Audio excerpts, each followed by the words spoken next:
Hello everyone, welcome to the Molecular Mind. I am Khushi. Today we are learning about the municipal wastewater treatment. Municipal wastewater treatment होता क्या है? Municipal waste water treatment जो होता है उसको हम लोग सीवेज ट्रीटमेंट भी बोलते हैं। इसमें हम लोग क्या करते हैं? बेसिकली ये एक ऐसा प्रोसेस है जिसमें हम लोग क्लीनिंग करते हैं। किसका? वेस्ट वाटर का, which is taken from the home, offices, markets, industries, so that it is safely released into the water bodies like rivers, lakes or reused. Basically क्या होता है, ये एक ऐसा प्रोसेस है जिसमें हम लोग क्लीन करते हैं यूज्ड वाटर को या फिर वेस्ट वाटर को। बेसिकली हमारा होम्स में हम लोग डिश वॉश क्लीन करते हैं, यूटेंसिल्स क्लीन करते हैं, या फिर जितना भी गंदा पानी होता है फ्रॉम द वॉशरूम, वो सारा वाटर क्या होता है, वो सारा वाटर रिलीज हो जाता है। ऑफिसेज में जितना पानी यूज़ होता है, मार्केट्स में जितना पानी यूज़ होता है, इंडस्ट्रीज़ में, कोई फैक्ट्रीज़ है, वो सारे फैक्ट्रीज़ में जो वाटर रिलीज़ होता है और जो कंटामिनेट हो जाता है उसको हम लोग रिमूव आउट करते हैं। अब वो रिमूव आउट जो हुआ हुआ वाटर है वो कहाँ जाएगा? उसको हम लोग सेफली रिलीज़ करते हैं वाटर बॉडीज़ में। लेकिन उसको ऐसे ही रिलीज़ कर सकते हैं क्या वाटर बॉडीज़ में? सपोज़ अगर हम लोग कोई गंदा पानी है तो उसको क्या सीधा नदी में डाल दें? ऐसे तो नदी हमारा पॉल्यूट होने लगेगा, कंटामिनेट होने लगेगा। तो उस प्रोसेस को करने के लिए हमको बीच में उस गंदे पानी को ट्रीट करना पड़ेगा। दिस और उसी ट्रीटमेंट को हम लोग बोलते हैं म्युनिसिपल वेस्ट वाटर ट्रीटमेंट। ये हर एरिया में होता है। Municipal waste water mainly content of. अब म्यूनिसिपल वेस्ट वाटर में होता क्या क्या है हमको वो जानना है। क्या होता है इसमें? फर्स्टली ऑर्गेनिक मैटर होता है। अब वो ऑर्गेनिक मैटर क्या है? फूड हो सकता है, फूड का मतलब ऑब्वियसली फूड वेस्ट हो सकता है, ह्यूमन वेस्ट हो सकता है, सोप्स हो सकता है, ऑयल्स हो सकता है। Second was the pathogen. हो ऑब्वियसली अगर उसमें गंदगी है, फूड है, वेस्ट है, ह्यूमन फीकल मैटर है, सोप्स है, ऑयल्स है, तो उसमें बहुत सारे पैथोजन्स होंगे। पैथोजन में क्या हो सकता है? वो डिजीज कॉजिंग बैक्टीरिया हो सकता है, वायरसेस हो सकता है, पैरासाइट्स हो सकता है। ऑब्वियसली वो तो होगा ही, क्योंकि अगर कहीं भी वेस्ट है, हम अपने घर में वेस्ट रखते हैं तो वहाँ मक्खी आने लगता है।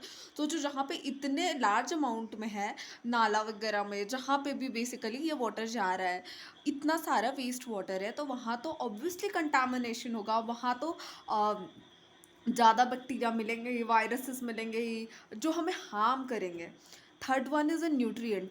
जहाँ पे ह्यूमन फीकल मैटर है, ह्यूमन फीकल मैटर में क्या होता है? यूरिया होता है, which is large source of A nitrogen phospho. अब हमारे बॉडी से बहुत कुछ रिलीज हो रहा है, तो उसमें ऑब्वियसली न्यूट्रिएंट्स होंगे, वेस्ट न्यूट्रिएंट्स होंगे जिसको हमें ज़रूरत नहीं है, वो हम रिमूव कर देते हैं। तो may be it contained of A nitrogen और फॉस्फोरस। नेक्स्ट वो the suspended solids. Suspended solid क्या होता है? सपोज हमारे घर में ज़रूरत नहीं है, प्लास्टिक की कुछ चीज़ें हैं, कुछ पेपर्स है, कुछ डर्ट है, कुछ डेब्रिसेस है, तो हम उसको क्या करेंगे? हम उसको रिलीज़ कर देते हैं, बाहर कर देते हैं, जिसका हमें काम नहीं है। Next one was the chemicals.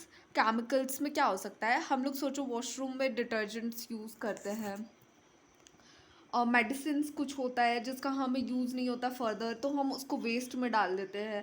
Small industrial waste है, स्मॉल इंडस्ट्रियल वेस्ट है, वो सारे चीज़ को हम लोग रिमूव कर देते हैं, वो सारा उसी पानी में चला जाता है।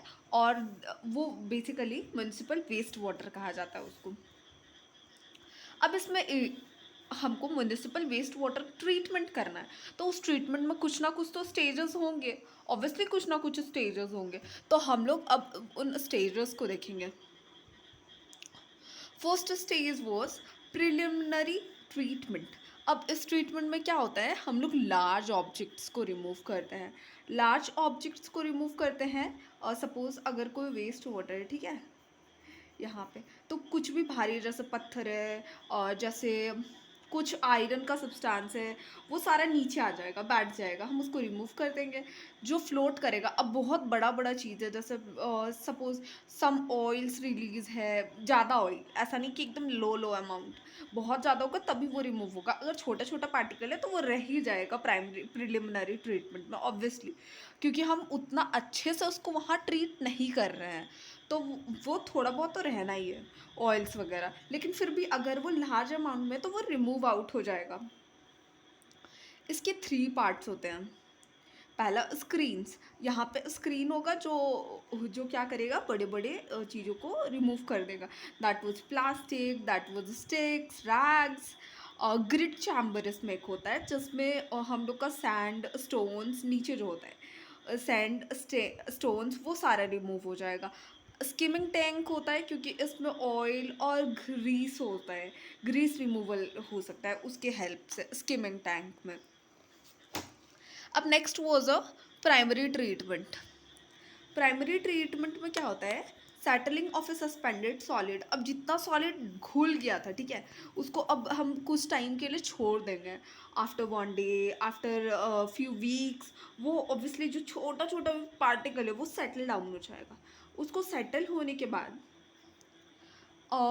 उसमें उसको रिमूवल का भी फ्यू प्रोसेसेस है। प्राइमरी ट्रीटमेंट में भी इसमें कुछ स्टेप्स है। पहला step, waste water kept in a primary sedimentation tank. Primary sedimentation tank basically क्या होता है, टैंक होता है जिसमें सेडिमेंट हो सकता है वेस्ट, ठीक है। बेसिकली क्या होता है, ये एक नॉर्मल सा टैंक होता है जिसमें हम लोग वेस्ट वाटर डाल के छोड़ देते हैं। आफ्टर द प्रिलिमिनरी ट्रीटमेंट जो वाटर रिलीज होता है उस वाटर को हम लोग ट्रांसफ़र करते हैं प्राइमरी सेडिमेंटेशन टैंक में। सेडिमेंटेशन टैंक में क्या होता है, हैवी पार्टिकल जो होंगे, भारी पार्टिकल जो होंगे वो सेटल हो जाएंगे बॉटम में। अब वो छोटे छोटे भी भारी पार्टिकल हो सकते हैं, वो मे बी सैंड हो सकता है, वो मे बी सॉइल हो सकता है, कुछ भी हो सकता है। तो वो सेटल होगा और उसको हम लोग रिमूव कर देंगे। जो सेटल होगा उसको हम लोग स्लज बोलते हैं। जो सेटल होगा उसको हम लोग स्लज बोलते हैं। फिर सेकेंड स्टेप क्या है, ऑब्वियसली जो स्लज होगा उसको रिमूव करना। Step 3, lighter material like a small grease particle, small oil particle जो फ्लोट कर रहे होंगे टॉप में, उसको भी रिमूव करना। After the primary treatment 30 to 40% of a BOD is removed. सोचो, BOD क्या है, बायोलॉजिकल ऑक्सीजन डिमांड। जैसे कितना जितना गंदा पानी होगा, जितने माइक्रोब्स होंगे, उतना BOD बढ़ेगा, उतना DO कम होगा, demand of oxygen, dissolved oxygen, sorry, dissolved oxygen कम होगा। बेसिकली डिजॉल्व ऑक्सीजन जितना वाटर क्लीन होगा उतना DO ज़्यादा होता है, लेकिन यहाँ पे कंटामिनेटेड वाटर है तो यहाँ पे BOD ज़्यादा होगा, विच इज़ हार्मफुल। उस वाटर बॉडी के लिए हार्मफुल है ज़्यादा BOD होना। अ, क्योंकि उसके वजह से माइक्रो ऑर्गेनिज्म जो फिशेस है, जो एक्वाटिक लाइफ है, वो सारा डाई आउट होना शुरू हो जाता है। तो BOD एक मिनिमम लेवल पे होना चाहिए। अगर उससे ज़्यादा बढ़ रहा है तो वो हार्मफुल है उस वाटर बॉडी के लिए।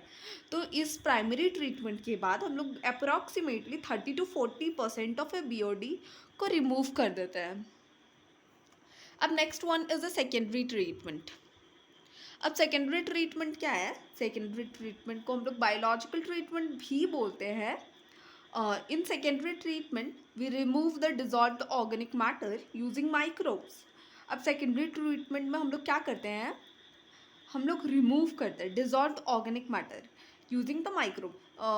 बेसिकली क्या होता है, प्राइमरी ट्रीटमेंट में हम लोग सैंड, ऑयल, ग्रीस और प्लास्टिक्स, जो भी चीज़ है जो दिख रहा है हमको नेकेड आई से, जो बड़ा है थोड़ा सा, उसको हम लोग रिमूव कर देते हैं। लेकिन अब ऑर्गेनिक मैटर है, सोचो उसमें नाइट्रोजन है, फास्फोरस है, या फिर सपोज सम न्यूट्रिएंट है, या फिर कुछ भी ऑर्गेनिक मैटर है, तो उसको रिमूव करना है तो हम लोग क्या करेंगे, हम लोग माइक्रोब का यूज़ करेंगे उसको डाइजेस्ट करने के लिए, उसको डिजॉल्व करके ख़त्म, डिजॉल्व जो हुआ है उसको ख़त्म करने के लिए।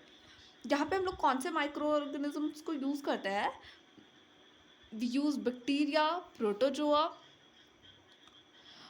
bacteria, protozoa to break down the organic matter. Common processes which is involved in the secondary treatment is पहला, एक्टिवेटेड स्लज प्रोसेस, ASP। इसमें हम लोग क्या करते हैं, एयर हम लोग पंप करते हैं। एक टैंक होता है जिसमें हम लोग एयर पंप करते हैं। ये इसमें हम लोग वो वाटर को डालते हैं जिसको हम लोग प्राइमरी ट्रीटमेंट कर चुके होंगे। प्राइमरी ट्रीटमेंट करने के बाद जो वाटर आता है उसको हम लोग इसमें ट्रीट करते हैं, जिसमें हम लोग ऑब्वियसली उसमें हम लोग क्या करते हैं, एयर को पंप करते हैं। एयर पंप करने के बाद हम लोग क्या करेंगे, एयर पंप करने के बाद जो माइक्रोब्स है उसको ऑक्सीजन मिलेगा। सपोज हम लोग यहाँ पे कोई कंटेनर है, उसमें हम लोग उसमें वाटर है, उसमें हम लोग ज़्यादा ऑक्सीजन डाल रहे हैं, ज़्यादा ऑक्सीजन डाल रहे हैं तो माइक्रोब ज़्यादा रिस्पायरेशन करेगा। रिस्पायरेशन ज़्यादा करेगा तो वो ज़्यादा डिवाइड करेगा, वो ज़्यादा डिग्रेड करेगा, उसको ज़्यादा फूड मिलेगा और वो ज़्यादा डिग्रेड करेंगे वेस्ट्स को। एट सर्टेन टाइम वो जितना भी ऑर्गेनिक मैटर है उसको वो डाइजेस्ट कर देगा, और अब फूड नहीं है तो वो मरने लगेगा ऑब्वियसली, और उसके बाद वो सेटल डाउन हो जाएगा एज द स्लज। अब स्लज को हम लोग रिमूव कर देंगे क्योंकि वो सेटल हो चुका है नीचे। ठीक है, स्लज रिमूव हो गया। अब इसमें हम लोग दूसरा मेथड क्या है, दूसरा ये प्रोसेस क्या है, second was a trickling filter. Trickling filter क्या है? ट्रिकलिंग फिल्टर एक ऐसा फिल्टर है जिसमें हम लोग वेस्ट वाटर को स्प्रिंकल करते हैं over the stones which is coated with the microbes. Trickling filter basically ऐसा दिखता है। ये यहाँ पे स्प्रिंकलर्स लगे होते हैं, यहाँ पे पाइप होता है जिससे वेस्ट वाटर अंदर जाता है, यहाँ पे रॉक्स होते हैं बहुत सारे। ठीक है, और जब वो वेस्ट वाटर जाता है वो रॉक्स में आता है। सपोज ये फिल्टर है, यहाँ पे स्प्रिंकलर्स है, और स्प्रिंकलर से वाटर नीचे आ रहा है। नीचे आ रहा है तो ये जितने भी रॉक्स हैं जिसके ऊपर माइक्रोब्स का डिपोजिशन है, बहुत सारे माइक्रोब्स है। अब वो वेस्ट वाटर सोचो जो यहाँ से जा रहा है, यहाँ से जा रहा है, फिर यहाँ से स्प्रिंकलर से आ रहा है, तो स्प्रिंकलर से जो वेस्ट वाटर आएगा वो रॉक को टच करेगा, रॉक्स पे जाएगा, रॉक्स के ऊपर माइक्रोब है, वो माइक्रोब उस वेस्ट वाटर को डाइजेस्ट करेंगे, और उसके बाद जो वाटर है वो तैरता हुआ नीचे आएगा। नीचे एक टैंक है जिसमें जो अब ट्रीट हो चुका है माइक्रोब से वो पानी अब आएगा इसमें। ऑब्वियसली माइक्रोब वेस्ट को डाइजेस्ट कर चुके हैं, और उसके बाद जो वाटर ट्रीट हो चुका है, क्लीन हो चुका है, वो यहाँ पे आएगा। ये प्रोसेस एक बार नहीं होता है, मे बी इसको 1 टाइम 2 टाइम 3 टाइम हम लोग कर सकते हैं एज वी रिक्वायर्ड इट। ठीक है, उसके बाद इसमें फर्दर सम ट्रीटमेंट्स होता है जिसके बाद हम लोग इसको क्लीन हो चुका होगा। अगर हम लोग सेकेंडरी ट्रीटमेंट कर लिए हैं तो approximately 80 to 90% of A BOD हम लोग रिमूव कर देते हैं। ये बेसिकली सबसे इम्पॉर्टेंट स्टेप है, that was a secondary treatment, biological treatment जिसको बोलते हैं।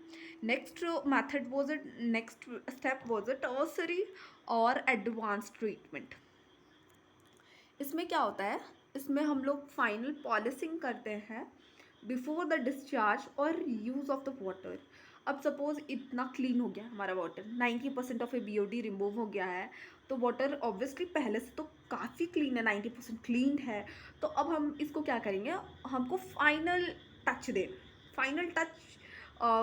Before the discharging. अब इसको हमको रिवर में डालना है या फिर यूज़ करना है, उसके लिए हम इसमें मतलब जैसे होता है ना लास्ट में जो खाना बनाने के बाद हम डेकोरेशन करते हैं, वो डेकोर के काइंड है ये, कि लास्ट बस एक process. It is divided into various part. इसको हम लोग बहुत सारे पार्ट्स में डिवाइड करते हैं।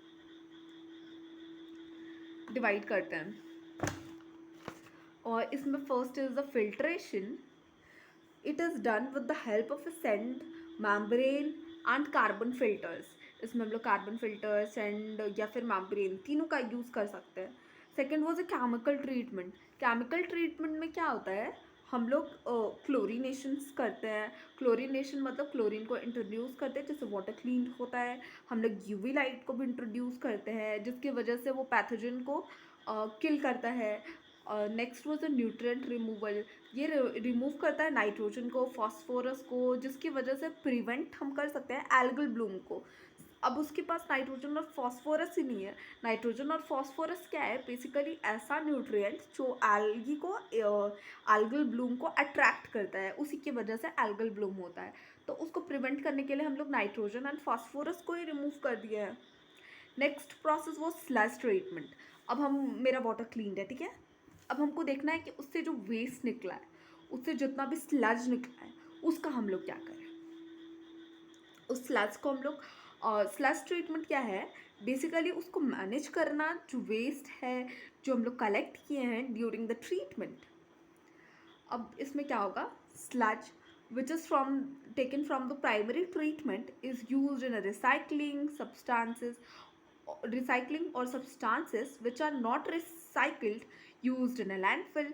Suppose कुछ चीज़ें जो रिसाइकल हो जाती हैं, जैसे maybe iron bottles, maybe iron, maybe some plastics जो हमारे काम का है, जो रिसाइकल किया जा सकता है। सारे प्लास्टिक्स रिसाइकल नहीं होते हैं, हमको पता है।